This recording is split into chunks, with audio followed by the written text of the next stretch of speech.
What if one small moment, a pause in a speech, rippled across an entire nation? Crown, what if something quiet and unplanned on live television sparked not scandal, but deep emotion and made millions rethink everything they thought they knew about one of the world's oldest institutions?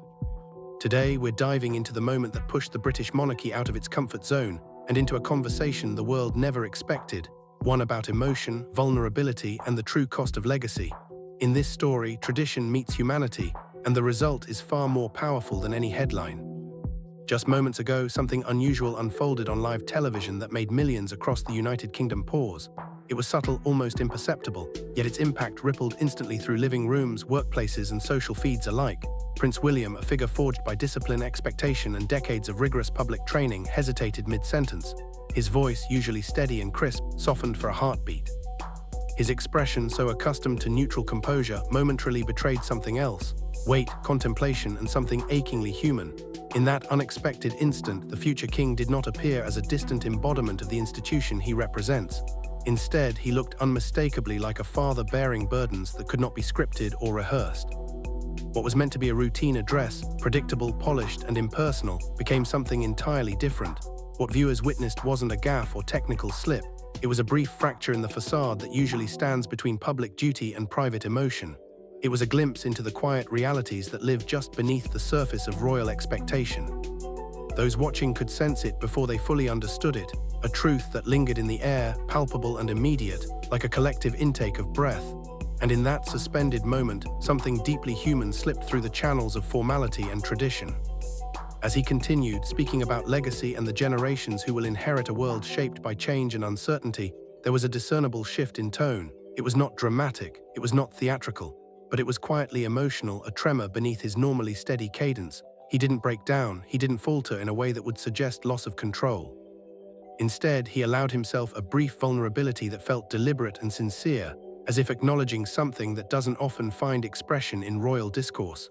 It was a calibrated moment of honesty, controlled, conscious, and oddly comforting in its vulnerability. It wasn't the specifics of his words that captivated audiences. It was the cadence, the hesitation, the breath that felt measured yet weighted with unsaid concerns. It was the look in his eyes, not distant or rehearsed, but present, reflective, and quietly burdened. Senior members of the royal family seated nearby exchanged nuanced glances. There was no alarm in their eyes, but a kind of recognition, a silent acknowledgement of something emerging beyond the script.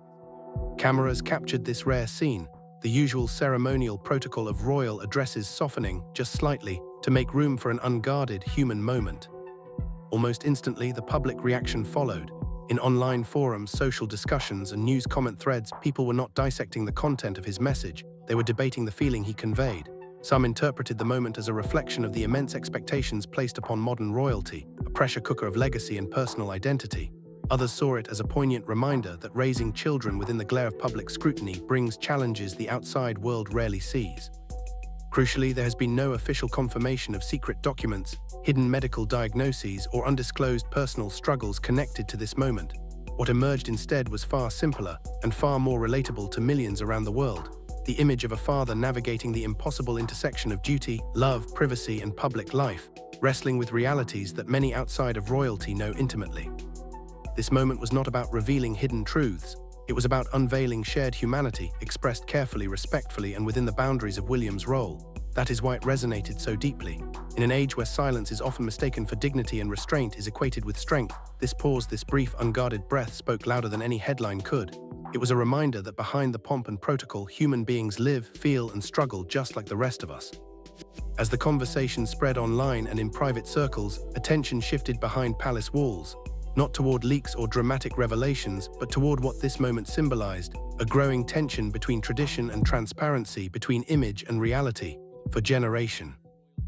Discretion has been the monarchy's greatest safeguard. Difficult conversations were handled privately, sensitive matters managed quietly, all under the belief that restraint protects stability. Especially when children were involved, protocol demanded distance, a boundary that protected both family and institution. Yet William's moment suggested something different, shaped not only by duty, but by lived experience and parenthood. Observers familiar with royal life have long noted that he views the institution through a lens informed as much by personal experience as by obligation. Where the monarchy traditionally maintained distance, he has gently, carefully, intentionally leaned toward openness, a subtle shift that has become impossible to ignore. Within royal circles, debate reportedly grew not around revealing information, but around a deeper question: how much silence is too much? How long can expectations rest upon children who never chose their roles? And in a world where emotional honesty is no longer seen as weakness, how does an institution built on endurance adapt? This moment was more than a fleeting pause. It became a mirror, reflecting not just an individual leader's inner world, but the shifting values of a society increasingly attuned to emotional truth and authenticity. It raised questions about how traditions built over centuries can reconcile with the emotional realities of the people who embody them.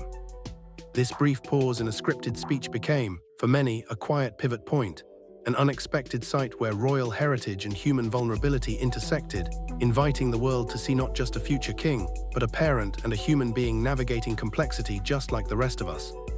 Princess Anne has long stood out within the royal family for her unwavering commitment to duty, discipline, and service. Often described by commentators as one of the hardest-working members of the monarchy and a steady anchor in times of change, she carries a reputation built on decades of tireless engagement with causes, charities, and official duties, far more than many of her contemporaries. Anne has been characterized by royal observers as someone who prioritizes responsibility and pragmatic action over avoidance or hedging, a trait that has earned her respect even from critics within media and public discourse. Her long career, spanning thousands of official duties and a lifetime of public service, reflects a philosophy that values steadfastness and clarity, even when it runs counter to simpler diplomacy or public placation. King Charles III, by contrast, shoulders a different but equally complex role, preserving the monarchy itself during an era defined by shifting public trust, intense media scrutiny, and evolving expectations about transparency and relevance. His early years as sovereign have unfolded against a backdrop of cultural change, with many voices questioning the institution he now leads and what it represents in a modern world. In this context, stability is not a preference, it is essential to the monarchy's survival. That tension between Anne's frank pragmatism and Charles's focus on continuity helped shape public interpretation around the moment that drew so much attention, not because of any hidden revelations, but because of timing and context. William's emotional pause emerged at a point when global fascination with the next generation of royals was at its height, meaning even the slightest variation in expression carried amplified meaning for audiences and commentators alike. Almost simultaneously, Meghan Markle, the Duchess of Sussex, made a widely viewed public appearance on a podcast in which she spoke reflectively about the pressures associated with childhood, identity, and life under intense public scrutiny. In her remarks, she did not mention the royal family by name, nor did she directly reference any specific individuals. Yet the proximity of her message, focused on the universal challenges of growing up under pressure, occurred at a time when global attention was already fixed on the royal institution and its future, particularly the next generation. Some listeners heard her words as a broader call for empathy and emotional well-being, themes she has emphasized repeatedly in her public commentary and advocacy. Others, particularly longtime royal watchers, inevitably interpreted her reflections through the lens of the monarchy given the timing and cultural context. Importantly, there is no credible evidence of coordination, insider planning, or strategic messaging between Meghan's appearance and William's emotional moment, just as there has been no confirmation of shared intentions or orchestrated narratives. What the overlap did highlight, however, was an undeniable shift in public consciousness. Audiences everywhere are paying closer attention to how legacy, power, and emotional experience intersect within the institution of the monarchy. The reason this overlap resonated wasn't because new facts had emerged, but because cultural expectations have changed. What was once regarded as private or off-limits now invites interpretation, not as speculation but as a reflection of collective curiosity and empathy. Even indirect expressions of vulnerability, whether in a carefully conducted interview or a measured public address, carry emotional weight that modern audiences are increasingly receptive to. In the midst of these discussions, attention naturally turned to Catherine, Princess of Wales, who has become known for her measured poise, restraint, and emphasis on purposeful engagement. Catherine's public image is tied to her advocacy on issues like children's mental health and well-being, and she has been credited with bringing attention to these causes at a national level, a dynamic that has shaped how many perceive her influence within the family. There have been no dramatic public confrontations, formal ultimatums, or confirmed internal disputes attributed to Catherine or any other senior royal figure, but those familiar with her approach suggest that when she does advocate, it is with quiet resolve and thoughtful intention, not for spectacle but for impact. Many observers believe she hoped this moment would pass quietly, not out of disagreement with what was expressed, but because she believed the matter could still be addressed through private channels, within the familiar structures the monarchy has relied on for generations. However, the public reaction to William's visible emotional expression was immediate and overwhelming. Commentators dissected every frame, social platforms filled with debate, and earlier remarks from various corners of the royal narrative were revisited and reinterpreted, often in ways that connected dots where no direct lines existed. In this environment, the palace's traditional ability to contain and manage internal matters began to slip, and what might once have remained an internal discussion became a subject of public discourse and interpretation. Analysts and commentators quickly shifted their attention away from isolated incidents and toward broader patterns emerging around the royal family's public narrative, patterns centered on protection versus tradition and expectation versus care. At the heart of this evolving dialogue stood Catherine, Princess of Wales, not through grand public declarations, but through what many observers described as a noticeable shift in tone and influence. Catherine's strength has never been loud or ostentatious. Instead, it has been steady, consistent, and rooted in long-standing engagement with causes close to her heart, including children's mental health and emotional well-being. Her work, both formal and informal, has often emphasized support, compassion, and connection, qualities that resonate deeply in conversations about modern leadership. Rather than symbolizing defiance, her presence suggested resolve. Rather than rebellion, her actions reflected protection. In the court of public opinion, her influence was interpreted not through pageantry, but through a series of understated gestures and interventions that highlighted empathy, stability, and quiet authority. While there were no public ultimatums or headline-grabbing statements from Catherine, many commentators saw in her recent engagements, whether walking among schoolchildren or speaking at mental health events, a subtle but significant recalibration of what it means to be a senior royal in a rapidly changing world. As media coverage intensified, conversations about Prince Louis, the youngest of William and Catherine's children, began to change as well. No longer was he seen merely as a distant heir in the line of succession. Instead, he increasingly became a figure through which the public could project broader questions about childhood under extraordinary expectations. Across social platforms, newsrooms, and water-cooler conversations around the UK and beyond, debates emerged not about royal protocol or scandal, but about values and priorities. Some argued that duty has always defined the monarchy, that resilience, not retreat, has been the foundation of its endurance through centuries of change. To these voices, deep adaptation risked weakening an institution that has survived through continuity and steady hand. Others countered that ignoring emotional well-being comes at profound cost. They argued that preserving legacy should not come at the expense of childhood, and that protecting the youngest members of the royal family, such as Prince Louis, is not a threat to the crown, but a necessary investment in its relevance for future generations. These conversations were amplified by broader coverage of William's own evolving public stance on emotional openness and mental health, including his remarks about listening to his children and encouraging honest communication at home. Headlines reflected this divide in tone and emphasis. Talk shows debated the merits of tradition versus adaptation, while online forums grew louder with each passing day. Though there were no official calls for structural reform from within the government or Buckingham Palace, the very fact that the public was openly questioning how the monarchy prepares its next generation marked something unprecedented. People were no longer content to watch from the sidelines. They were engaging with fundamental questions about responsibility, emotional awareness, and evolving definitions of leadership. What made this moment fundamentally different from past controversies was not scandal, politics, or power struggles.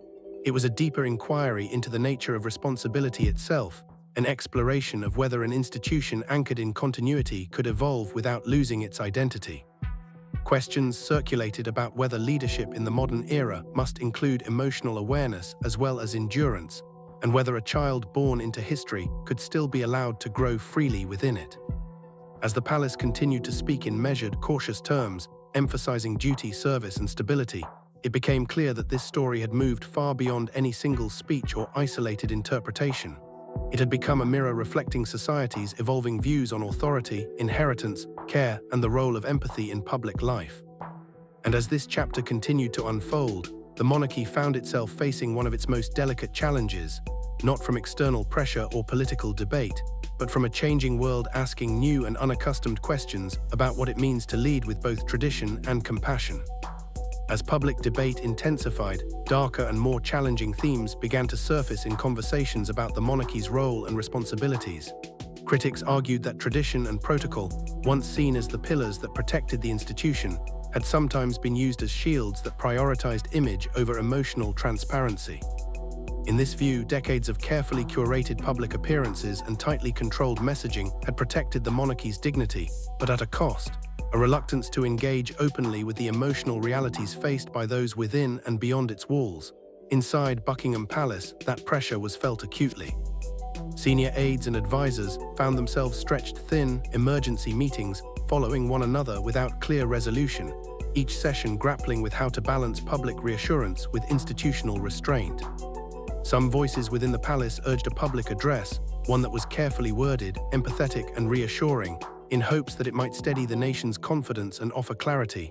Others warned that even a carefully phrased statement could inflame tensions further, sparking speculation and misinterpretation instead of calm. With each passing day, it became increasingly clear that silence was no longer interpreted as dignity or restraint. It was being read, by many, as avoidance, a refusal to address the emotional conversations the public was demanding. Outside the royal bubble, voices from across society multiplied. Not only commentators and journalists, but public figures from entertainment, sports, and international media began sharing personal reflections on life under scrutiny and relentless expectation. Many spoke about how intense pressure can overshadow a child's inner world and shape identity in complex ways.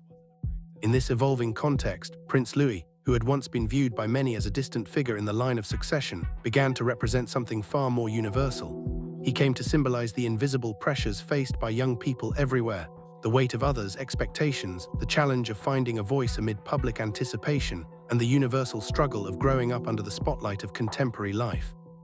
As global outlets examined the situation, questions emerged about whether an institution so deeply rooted in tradition could adapt to a modern understanding of emotional and mental well-being.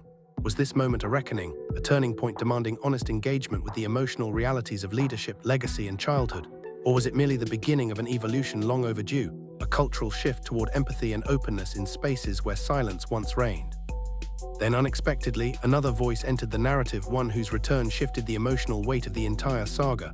Prince Harry, Duke of Sussex, stepped into the spotlight with a public statement that few anticipated. It was immediately clear that this would not be a carefully scripted royal response. It was personal, direct, and unfiltered, delivered in a tone that set it apart from the usual measured discourse expected of senior royals. Harry did not speak as a prince bound strictly by palace protocol. Instead, he spoke as a brother and as someone deeply shaped by the very system now under scrutiny: Drowin. On his lifelong experiences amid intense public attention and personal challenge, he spoke without ceremony or diplomatic cushioning. He reframed the narrative in a way that emphasized shared humanity over division. What William had shown, Harry said with deliberate calm, was not weakness, it was courage. And he expressed a heartfelt wish that someone had shown him the same kind of openness earlier in his life. His message resonated immediately. For years, public narratives had framed the royal brothers as opposites: the heir raised for duty and continuity, and the outlier whose path diverged from tradition. In a single moment, that division collapsed. Harry's words shifted the focus from rivalry to shared survival, a childhood lived under unyielding expectation, where emotion was managed rather than expressed, and where pain and confusion were often hidden behind duty's required smile. Without naming individuals or revealing private details, he alluded to a truth that many people, inside powerful institutions and outside them alike, have felt: that early signs of emotional strain are too often minimized, dismissed, or treated as something to be moved past, rather than addressed and understood. Harry's broader public record supports this perspective.